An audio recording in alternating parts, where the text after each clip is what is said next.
Stanford University because it's in some peculiar legal relationship. But no, I think tenure does not produce people who speak their mind. That timid people are disproportionately attracted to jobs that have ironclad tenure.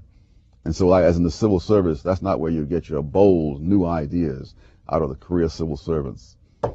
Because if you attract timid people, you're going to have conformity, no matter how much freedom they have.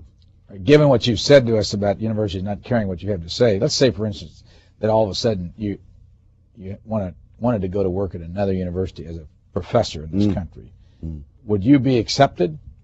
Not because of your race, but because of your views. Would you have a hard time getting a job in the major universities just based on your views? I don't know. I've never seriously thought about it. I do get feelers from various places at various times, and I was, oh my goodness, back in '72 I was offered 72 I was offered a visiting professorship at Harvard, and then around I guess really the same year also a visiting professorship at Stanford, and I turned both of those down. So I guess it's, unless I'm so much better known now than I was in 1972, that they would never dream of making the same offer. Back to the book, you say in the beginning of the book that this is just the beginning of, this book is just the start of a longer study. No, there's a longer study in progress, and this book is a spin-off from it. The longer study is a study called Race and Culture, a Worldview, and it's about 1,200 pages in manuscript at this time. Did you write it? Yes. And I in fact put that aside to do this because the policy implications of this seem to me to merit moving this ahead in the schedule. What are you going to do with a full study? Hopefully publish it if I find someone who wants to publish it. And then what do you hope will happen as a result of all this work? I hope that people will start to re-examine some of the dogmas about race that have been unthinkingly repeated for a very long time by people who compliment themselves for being thinking people. The very notion that you would expect groups to be evenly represented is staggering when you realize the tremendous difference in backgrounds from which all groups come. When you realize that cultures tend to endure over a period of time beyond a single generation. And so there's no reason to think that groups who come from Germany and Ireland to the United States are going to be all the same in a generation or two, because they're not.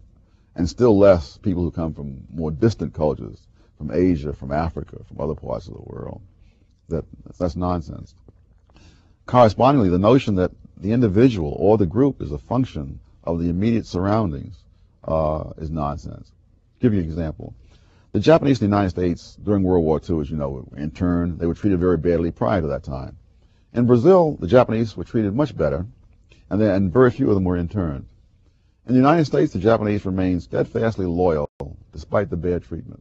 In Brazil, the Japanese were loyal to Japan right on through to past the end of the war, despite the good treatment. You cannot explain this by what happened in the United States or in Brazil. You can only explain it if you understand that those two groups of Japanese were different before they ever got on the boat in Japan, and that difference persisted in the countries they went to. There are other groups like that where you see differences. The Scots, for example, that most Scots in the United States have been prosperous, and yet the biggest pocket of white poverty in the United States have been the Scots and the Appalachians. And the question is, was that because of the environment or immediately in the Appalachians, or how they were treated, or anything of that sort? Well, you can't explain it that way. But if you trace the history of these groups, you realize those groups were very different before they ever left Scotland, or in the other case, Ireland, from Ulster County. When you look at the other countries you've looked at, Sri Lanka and India and Nigeria and Malaysia and the United States, how does the United States do when it comes to prejudice compared to the others? Oh, that's a hard one, since you're trying to quantify something that's inherently non-quantifiable. I would say that compared to India, I think the worst prejudice against blacks of, say, 50 years ago was not as bad as what is currently existing against the untouchables of India in the rural areas. That there are Indian people who are attacked and sometimes killed for such things as daring to draw water from the village well. I mentioned in the book that back in the 1930s, when blacks were supposed to sit in the back of the bus in the South, in Ceylon, the untouchables were not supposed to sit anywhere. They were supposed to stand in the back of the bus or squat on the floor in the back of the bus, but they were not to sit anywhere. And so I think the untouchables would be among the most persecuted people in the world today. What's left on your agenda?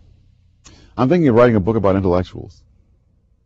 Now, there just was a book written about intellectuals. By Paul Johnson. Right. Yes. What would be different about yours? Mine would not be as generous as his. You don't like intellectuals. Oh, I think they're funny in some ways.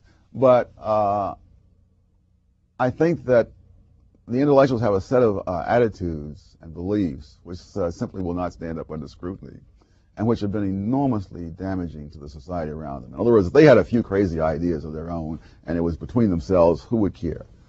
But that many of these ideas, and I think the preferential policies thing is just one of those ideas. I think environmentalism is one of the others, that an enormous sacrifice of the resources, of the well-being of other members of society and so forth are made in order that a little handful of people can feel specially noble and specially wise. We haven't got much time. This may be an unfair last question, but how do you define an intellectual? Oh, I take it as an occupational description. It's people who make their living with words. And so therefore there's nothing qualitative about it. I do not assume, for example, that the average sociologist is smarter than the average auto repairman. So there's not an honorific term. It's simply a job description, the way you would describe an accountant or a policeman or anything else. This is what the book looks like. It's called Preferential Policies, an International Perspective by Thomas Sowell. Thank you for joining us. Thank you. Thomas Sowell is the author of several books, including A Conflict of Visions, The Einstein Syndrome, A Citizen's Guide to the Economy, and The Quest for Cosmic Justice. Mr. Sowell is a senior fellow at the Hoover Institution.